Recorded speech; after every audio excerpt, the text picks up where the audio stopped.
Tekrar merhaba. Kısa filmimizi izlediniz. Umarım beğenmişsinizdir. Uğur'a da çok teşekkür ediyorum. Uğur'u tanıyorsunuz. Kardeşim benim.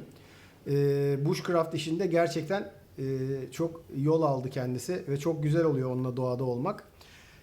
Biliyorsunuz bu filmi bir gimbal ve bir akıllı telefon ile çektik. Şimdi dilerseniz burada kullandığım, filmin içinde kullandığım 6 sinematik gimbal hareketini hep beraber inceleyelim. Evet, ilk hareketimiz aslında gimbal kullanan herkesin bildiği ya da elinde de telefonla kullandığı follow move diyoruz. Yani takip hareketi. Bu takip hareketi genelde en basit harekettir. Fakat şu an izlediğiniz gibi ben bunu gimbal'ımı yere yaklaştırarak Uğur'un botlarının arkasından kara basışlarını yere yaklaştırdım ve hafif de yukarı kaldırdım. Dolayısıyla adımlarında hem çıkan sesi mikrofonla daha yakından aldım hem de daha sinematik bir görsel ortaya çıktı. Ama sonuç olarak hareket tamamen takip. İkinci hareketimiz Dolly Move. Dolly kelimesini belki duymuşsunuzdur. Sinemada rayların üzerine bir setup kurulur. Raylar yerleştirilir. Üzerine hatta kameranın arkasındaki kameraman oturur. Kocaman kamerayla o rayların üzerinde hareket ettirirler. Aslında takip moduna çok benzer bir harekettir. Buna Dolly Move deniyor. Bunda gimbal'da herhangi bir özel ayar yok. Gimbal'ların genellikle ayarları aynıdır. İşte hem hassasiyet ayarları, daha hızlı veya yavaş dönme ayarları vardır. Burada da şu an ekranda izlediğiniz görselde de ağaçların arkasından kullanarak bu hareketi takip ettim Uğur'u. Bunu yapmak önüne koyduğunuz bir obje sayesinde işi daha da sinematik hale getirdi. Çünkü görüntüden bir kayboluyor, araya ağaç giriyor, tekrar görüntüye giriyor modelim. Dolayısıyla sinematik bir etki alıyorsunuz burada. Bunu telefonda biliyorsunuz telefonların zoom ayarları çok fazla değil. Ya geniş açı yapar ya da daha zoom yapar. İki ayarda da bunda çok güzel değişik sonuçlar alabilirsiniz. Bu hareketimizde Dolly hareketi diyoruz.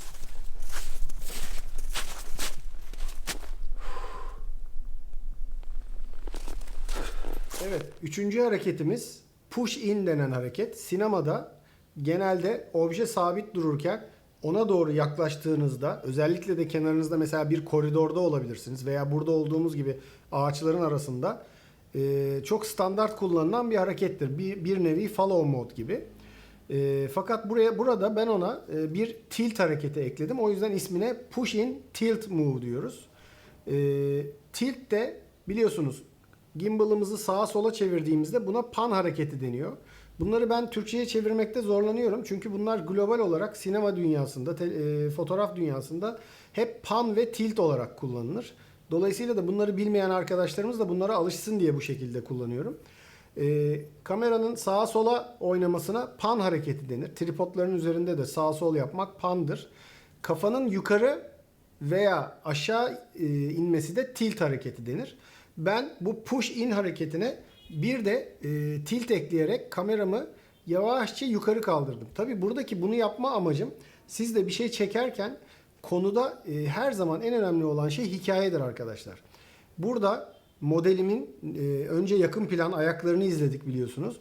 Arkasından da bulunduğu çevreyi ben size göstermek için telefonumun en geniş açısında konuya yaklaşarak push in denen hareketi gerçekleştirerek sonra da yavaşça yukarı kaldırarak onun yüzüne, etrafına bakışına, kuşların sesini dinleyişine ve tekrar devam edişini size anlatabilmek için bu hareketi yaptım. Bence çok güzel oldu. Bence bu filmin en güzel karelerinden bir tanesi oldu bu push in tilt hareketi. Geniş açıdan ötürü de ormanın, ağaçların tepelerine kadar gördünüz ve o ortamın içine alıyor seyirciyi bu hareket. Bu harekete de push in veya push in tilt diyoruz.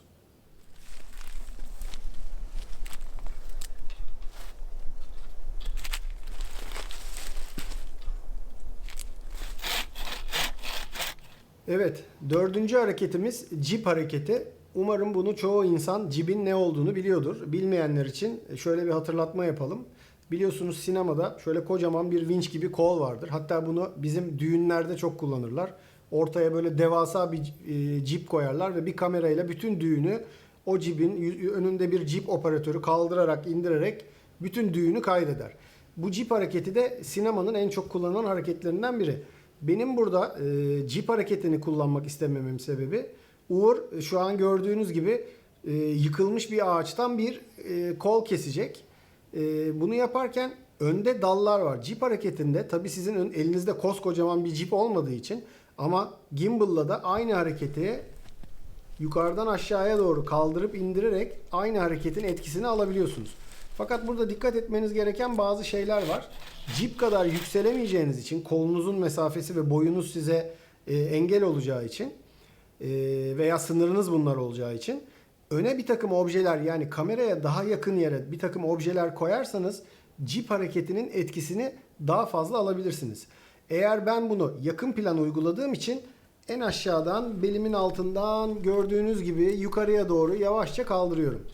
Eğer bu daha uzakta bir sahne olsaydı, diyelim ki bir köprüye bir cip hareketi, bir köprü sahnesine, bir doğa fotoğrafı gibi bir sahne hayal edin ve bir köprü var karşıda. Böyle uzak bir mesafeye bunu yapmam gerekiyorsa altındaki aparatı sökerek buraya bir monopod bağlayarak, monopod gibi bir uzantı bağlayarak hareketi daha yüksekten, alçaktan yükseğe kaldırabilirsiniz. Bu da aklınızda olsun. Evet. Dördüncü hareketimiz de Jeep Move.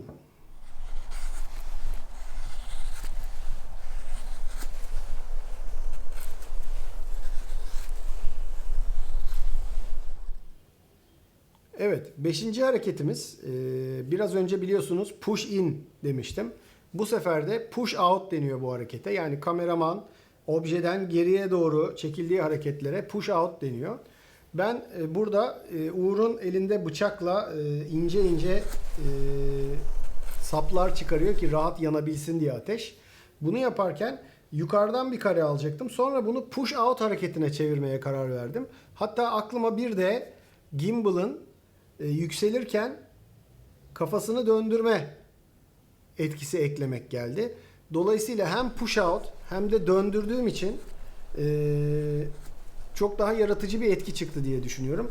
Bu harekete de bu yüzden push out rotate dedim. Bu hareketi yaparken dikkat etmeniz gereken tamamen bir düzlemde yukarıya doğru kalkmak. Çünkü sonuçta elinizde bir gimbal var. Vücudunuz ve kolunuzun hareketi size bir şekilde engel olacak. O yüzden yapabildiğiniz kadar yukarıdan aşağıya veya aşağıdan yukarıya yaptığınız hareketlerde çok fazla yükselmeye çalışırsanız açınız bozulabilir ve o dümdüz görüntü kaybolur. Dolayısıyla bu hareketi de uygularken dikkatli olmalısınız.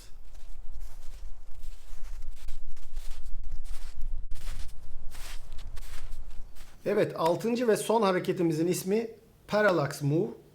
Genelde sinemada buna paralax etkisi deniyor. Neden?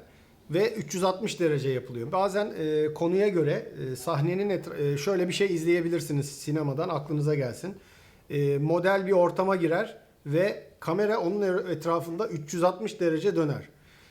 Bu hareketi yapmak oldukça zordur. Obje eğer tam ortadaysa objeye olan uzaklığınızı koruyarak dönmeniz gerekir. Fakat başta da hatırlattığım gibi hikayenin özü yapacağınız hareketlerin etkisini belirler. Eğer burada bushcraft çekiyoruz ve doğanın dinginliği daha çok bizi ilgilendiren bir konu ve konseptimiz çok dinamik değil. O yüzden ben burada Uğur bana yaklaşırken ben de hafif ona yaklaşarak tam üzerinde 180 derece bir hareket yaptım. Bu 180 derece hareket de o odunu taşırken benim istediğim parallax etkisini verdi. Bunu etrafında tam olarak da yapabilirdim. Fakat bence bu konseptteki bir filme biraz fazla olurdu. Şunu unutmayın arkadaşlar. Eğer gimbal veya kameranız bunu nasıl hareket ettirirseniz ettirin, sizi izleyeni o şekilde hareket ettirdiğinizi düşünün. Yani izleyicinin bakışını hareket ettiriyorsunuz. Dolayısıyla bu tip hareketlerin konseptinize uygun olmasına çok dikkat edin. Çok basit bir gimbal ve telefonla bile çekiyor olsanız izlediğiniz filmde olduğu gibi etkileyici sonuçlar yaratabilir. O yüzden de bunlar dikkate almanız gereken konular. Evet, hareketleri incelememizi tamamladık. Biraz da akıllı telefonlarla video çekerken size bazı şeyler anlatmak istiyorum. Bence en önemli dikkat etmeniz gereken en önemli olgu ışık. Çünkü Biliyorsunuz telefonlarımızın sensörleri o kadar küçük ki ışıksız bir ortam en büyük düşmanınız kabul edebilirsiniz. Çünkü profesyonel çekenler veya daha işte profesyonel makineler kullananlar bilirler. ISO performansını arttırarak düşük bir ışıkta da bugünkü yeni gelişmiş kameralarla çok başarılı görüntüler almak mümkün. Fakat telefon teknolojisi ne kadar gelişirse gelişsin, sensörler çok küçük olduğu için, fotositeler üzerindeki çok küçük olduğu için ışığa duyarlılık çok az. Dolayısıyla ışığın karardığı her an, ışığın kötü kullanıldığı her an sizin videonuzda ani bir, mesela şu an izlediğiniz kısa filmde cam gibi görüntüler var, 4K değil mi? Ama ışık eğer düşseydi bir anda çamur oluyor telefon. Dolayısıyla buna çok dikkat etmeniz lazım ve her zaman eğer ışık biraz düşmeye başlarsa ışığın daha iyi olduğu ortamları aramanız lazım arkadaşlar. Bu arada ben Filmic Pro diye bir aplikasyon kullanıyorum burada. Önümüzdeki bölümlerde videonun daha inceliklerine girdiğimizde bu aplikasyonun özel bir incelemesi de sizlerden eğer istekler gelirse yapabiliriz tabii ki. Bir de size frame rate'lerden ileride bahsedeceğim. Şimdilik şunu bilmenizi istiyorum. Genelde telefonla çekerken mesela iPhone'ların Android'lerin de slow motion özellikleri var biliyorsunuz. Normalde sinemada izlediğiniz her film genellikle 24 frame per second, yani saniyede 24 kare olarak izlersiniz. Çünkü şu an ben de bu kayıtı 24 frame'de yapıyorum. Niye? Hızlı bir hareket yaptığımda şu an elimin hareketini gözünüzle gördüğünüz gibi görüyorsunuz. Eğer ben bunu 1/120'de çekseydim, frame rate'imi 120'ye çıkarsaydım, yani bir nevi şu an hepinizin telefonlarında olan slow motion moduna geçseydim, bu hareketi tık tık tık tık tık gibi göreceksiniz. Dolayısıyla bu sinematik bir etki yaratmaz. Çünkü sinematik etki insan gözünün gördüğüne en yakın etkidir. Özellikle eğer bir aplikasyon kullanıyorsanız veya telefonunuzun ayarlarından saniyede 24 kare kullanmaya mümkün olduğunca dikkat edin. Eğer bir konuyu yavaşlatmak istiyorsanız tabii ki 4K 60 frame mesela iPhone X çekebiliyor. Android'de de, Samsung'da da, LG'de de 4K 60 frame çekiyor diye biliyorum. Çok iyi bilmiyorum Android'leri ama mutlaka vardır. Zaten slow motion çeken tüm kameralarda 60'da var artık. Fakat şöyle düşünün. Saniyede 24 kareden 60'a veya 120'ye çıktığınızda ortam ışığı da düşecektir daha fazla. Ortam ışığının düşmesi de biraz önce size bahsettiğim sensörün ışığa duyarlılığı çok az olduğu için size grain olarak, kötü görüntü olarak geri dönecektir.